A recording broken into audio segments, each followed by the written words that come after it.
Hello everyone, I am Sunny your physics teacher. Welcome back to my YouTube channel. आज का हमारा general equilibrium का last lecture होगा और आज के इस लेक्चर में हमें जेईई एडवांस की एक बहुत अच्छी प्रॉब्लम को सोल्व करेंगे। तो देखो इस प्रॉब्लम में क्या गिवन है। एक्सेलरेशन ड्यू टू ग्रेविटी की value near the surface of earth g given है, ठीक है। और मान लो मेरे पास एक स्फीयर है, ठीक है। मेरे पास एक स्फीयर है, चाहे होलो स्फीयर हो या सॉलिड स्फीयर हो, ठीक है। इस स्फीयर का मास है m और इसकी रेडियस है कैपिटल R, ठीक है। तो अब देखो, मान लो मेरे पास एक इंक्लाइंड है जिसकी इंक्लिनेशन थीटा है, ये इंक्लाइंड है, ठीक है। और इस इंक्लाइंड पे एक सर्कुलर होल बना हुआ है, ठीक है।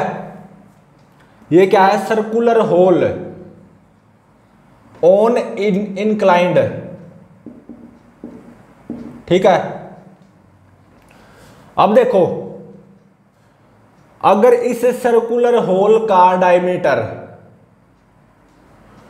2r के बराबर या उससे ज्यादा हुआ तो जब मैं इस स्फीयर को यहां पे रखूंगा तो ये स्फीयर तो इसके अंदर डल जाएगा। अगर सर्कुलर होल का डायमीटर 2r के बराबर या उससे ज्यादा हुआ, ठीक है, तो जब मैं इस स्फीयर को इसके ऊपर रखूंगा तो ये स्फीयर तो इसके अंदर डल जाएगा ना, जो कि मैं नहीं चाहता, ठीक है। तो जो यहां पे सर्कुलर होल है ना, उसका डायमीटर 2r से कम होना चाहिए, और जो कि मैंने ले भी लिया। मान लो ये कितना है, 3/2r है, ठीक है। A और ये B, मतलब ये जो सर्कुलर होल है इस इंक्लाइंड पे, इसका डायमीटर मैंने 3r/2 ले लिया। AB 3r/2, ठीक है, 2r से कम, जो कि मैंने 3r/2 ले लिया। और मान लो ये स्फीयर भी स्मूथ है और ये इंक्लाइंड भी स्मूथ है, एवरीथिंग इज स्मूथ, ठीक है। एवरीथिंग इज स्मूथ, सब कुछ स्मूथ है। तो अब मैं क्या करूंगा, इस स्फीयर को यहां पे रखूंगा, ठीक है। इस स्फीयर को मैं यहां पे रखूंगा, ये रख दिया, ठीक है। तो देखो ये क्या होगा, स्फीयर का सेंटर ऑफ मास, सही बात है। तो एक तो mg ग्रेविटेशनल फोर्स आएगा स्फीयर के सेंटर ऑफ मास पे, और एक इस होल के एज के द्वारा ऐसे N1 नॉर्मल रिएक्शन आएगा, और इस होल के B एज के द्वारा ऐसे N2 नॉर्मल रिएक्शन आएगा। N1 नॉर्मल रिएक्शन और N2 नॉर्मल रिएक्शन, इन दोनों का सेंटर ऑफ मास से पास होना जरूरी था, और ऐसा होगा भी, ठीक है। N1 normal reaction by the A edge of hole, circular hole के A एज के द्वारा N1 नॉर्मल रिएक्शन आ गया इस स्फीयर पे, सर्कुलर होल के B एज के द्वारा ऐसे N2 नॉर्मल रिएक्शन आ गया।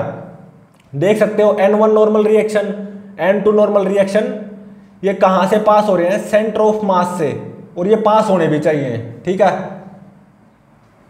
तो इसको मैं यहां पे डॉटेड कर लेता हूं। तो अब देखो, मुझे फाइंड आउट क्या करना है, थीटा की मैक्सिमम वैल्यू, थीटा की मैक्सिमम वैल्यू फाइंड आउट करनी है, सो दैट ये स्फीयर यहां पे आराम से ऐसे ही रखा रहे, so that sphere at equilibrium on this inclined, on this circular hole, जैसा कि दिखाई दे रहा है। ठीक है, तो देखो अगर मैं इस एंगल थीटा को, जो इंक्लिनेशन है इस इंक्लाइंड की, इस एंगल थीटा को 0 से लगातार बढ़ाना शुरू करूं और इस स्फीयर को मैं इस इंक्लाइंड के सर्कुलर होल पे रख दूं और इस इंक्लिनेशन को बढ़ाना शुरू करूं, मतलब थीटा को बढ़ाता जाऊंगा, तो मैंने ऐसा पाया कि ये जो मेरा स्फीयर है ये इंक्लाइंड के इस सर्कुलर होल पे रखा रहेगा। ठीक है, तो जैसे मैं थीटा को बढ़ाता जाऊंगा ना, तो ये जो यहां पे नॉर्मल रिएक्शन है ना N1, या फील कर सकते हो ये घटती जाएगी। ठीक है, थीटा को जैसे बढ़ाता जाऊंगा ये N1 नॉर्मल रिएक्शन घटती जाएगी। अभी तक मेरा स्फीयर इंक्लाइंड के इस सर्कुलर होल पे आराम से रखा हुआ है, इक्विलिब्रियम पे है, स्फीयर एट इक्विलिब्रियम। ठीक है, तो थीटा को बढ़ाते बढ़ाते मैं किसके बराबर ले आया, एक पर्टिकुलर वैल्यू के बराबर ले आया, थीटा मैक्सिमम के बराबर, कि ये N1 नॉर्मल रिएक्शन घटती घटती कितनी आ गई, 0 आ गई। तो एक ऐसे एंगल पे, एक ऐसे पर्टिकुलर एंगल पे theta is equal to theta maximum पे N1 नॉर्मल रिएक्शन 0 हो जाएगी। अब भी मेरा स्फीयर इंक्लाइंड के इस सर्कुलर होल पे इक्विलिब्रियम पे रहेगा, स्फीयर एट इक्विलिब्रियम। ठीक है,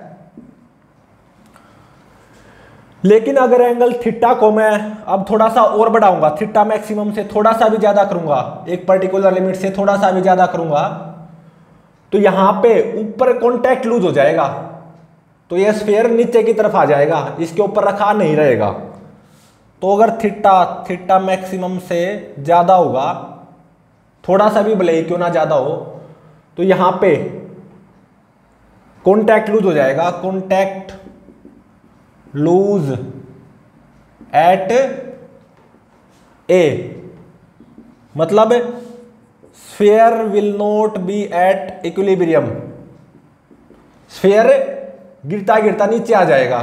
ठीक है, will not be at equilibrium on the circular hole of this inclined. तो देखो मैंने ये स्फीयर रख दिया इस इंक्लाइंड के सर्कुलर होल पे, और इस सर्कुलर होल का डायमीटर कितना है, 3r/2, स्फीयर का डायमीटर है 2r। तो मैंने इस स्फीयर को इस इंक्लाइंड के सर्कुलर होल पे रख दिया और ऐसा पाया कि ये आराम से रखा रहेगा इस पोजीशन पे, जैसा कि आपको दिखाई दे रहा है। ठीक है, अगर ऐसा है तो थीटा की मैक्सिमम वैल्यू फाइंड आउट करो। ठीक है, तो अब देखो इस स्फीयर के इक्विलिब्रियम की कंडीशन वो क्या है, एक तरह से N1 normal reaction should be greater than और इक्वल टू 0। ये क्या होगी, इक्विलिब्रियम कंडीशन ऑफ स्फीयर। ठीक है, तो देखो मान लो ये एंगल अल्फा है, तो ये एंगल भी क्या होगा, अल्फा होगा, ये एंगल भी,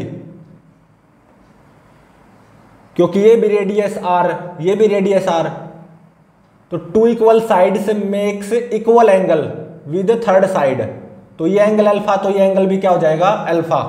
ठीक है, और मान लो ये एंगल, ये पूरा एंगल है बीटा।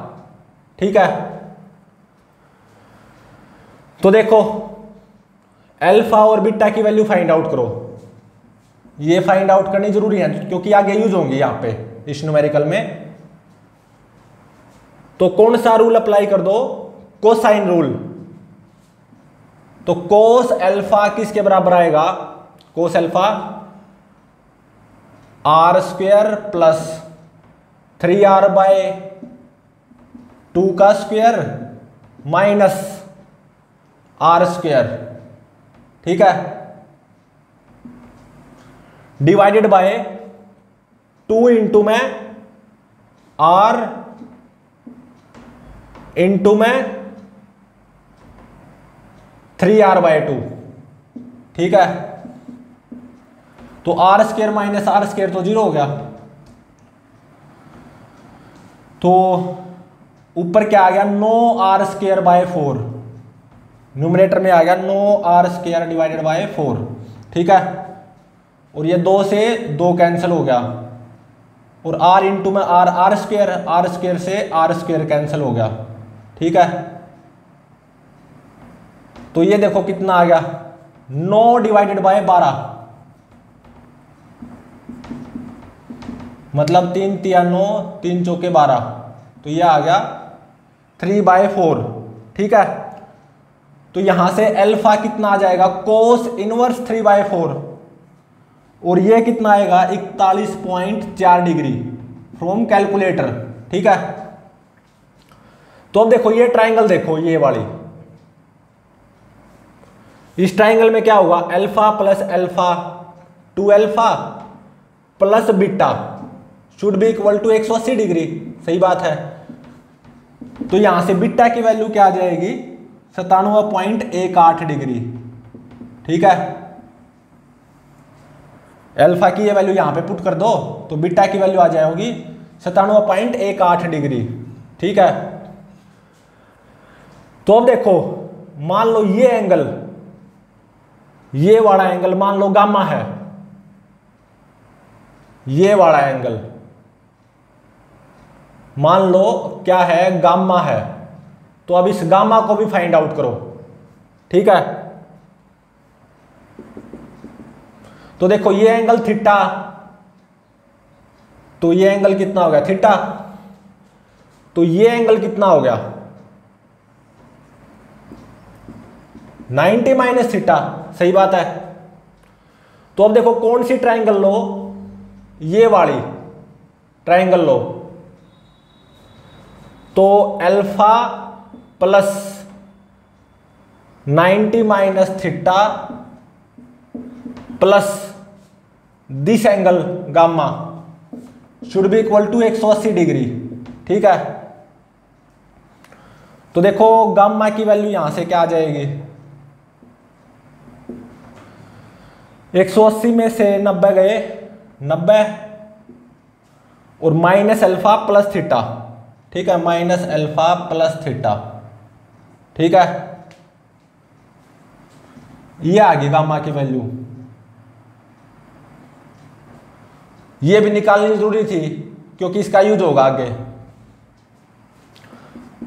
और अब देखो ये मेरा स्फीयर इक्विलिब्रियम पे है, और देखो इस स्फीयर पे 3 फोर्स हैं, mg n1 n2, और तीनों फोर्स आउटवर्ड हैं, ठीक है, और कंकरेंट फोर्सेज है ये, और स्फीयर इक्विलिब्रियम पे भी है। तो इसका मतलब इन तीनों फोर्सेज का रिजल्टेंट 0 होना चाहिए।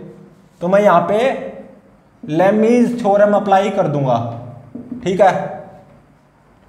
तो देखो mg, ये लेमीज थ्योरम क्या कहती है, mg divided by sine of angle between n1 and n2,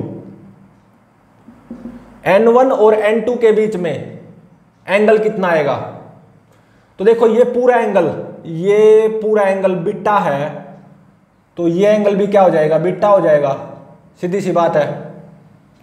तो साइन बीटा, और बीटा कितना 97.18 डिग्री,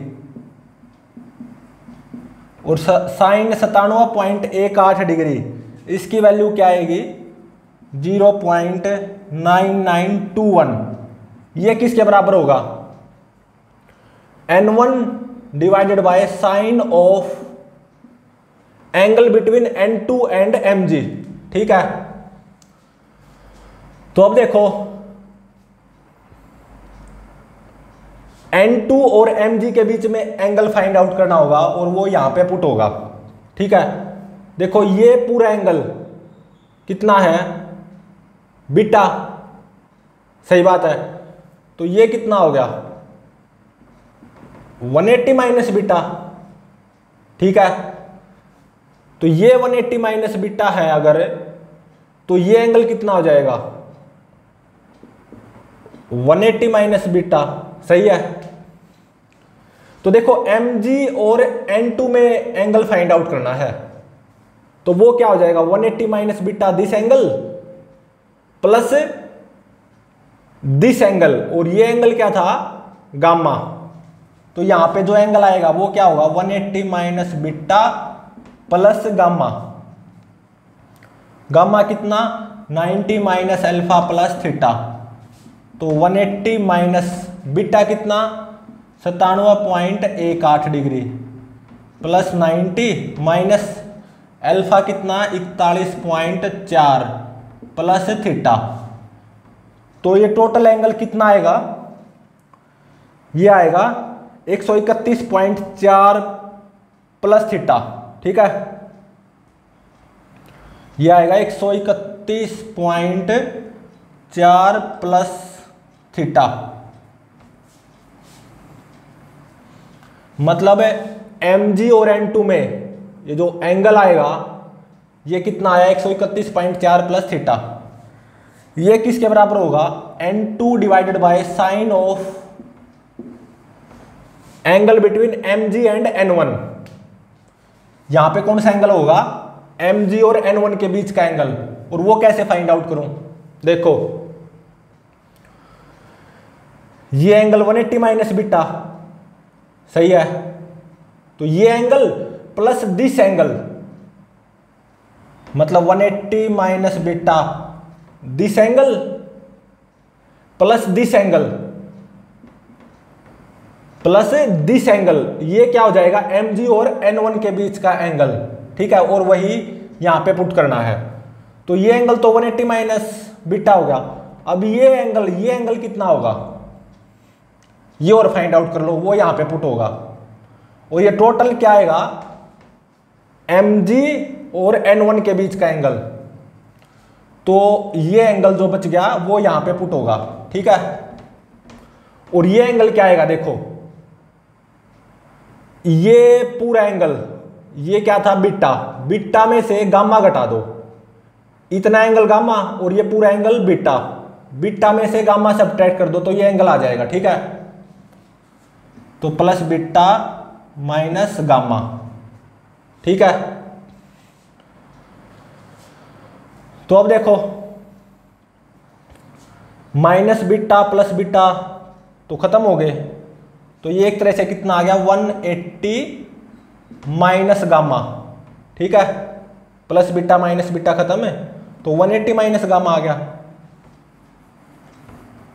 और गामा किसके बराबर है 90 माइनस अल्फा प्लस थीटा,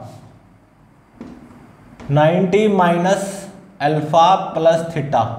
तो ये कितना आ गया 180 में से 90 गए, 90 प्लस अल्फा माइनस थीटा, और अल्फा कितना 41.4, तो 90 प्लस 41.4 माइनस थीटा। तो ये कितना आ गया 131.4 माइनस थीटा, ठीक है।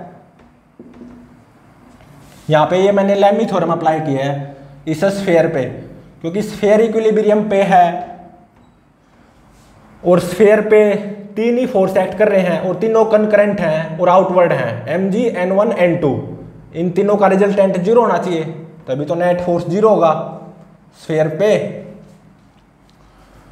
तो देखो यहां से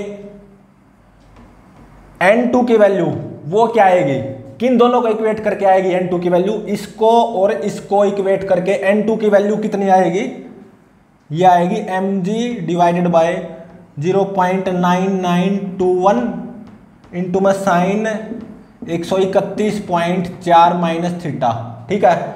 और इसको इक्वेट करके n1 की वैल्यू आएगी, और ये क्या आएगी mg डिवाइडेड बाय 0.9921 इंटू में साइन 131.4 प्लस थीटा, ठीक है।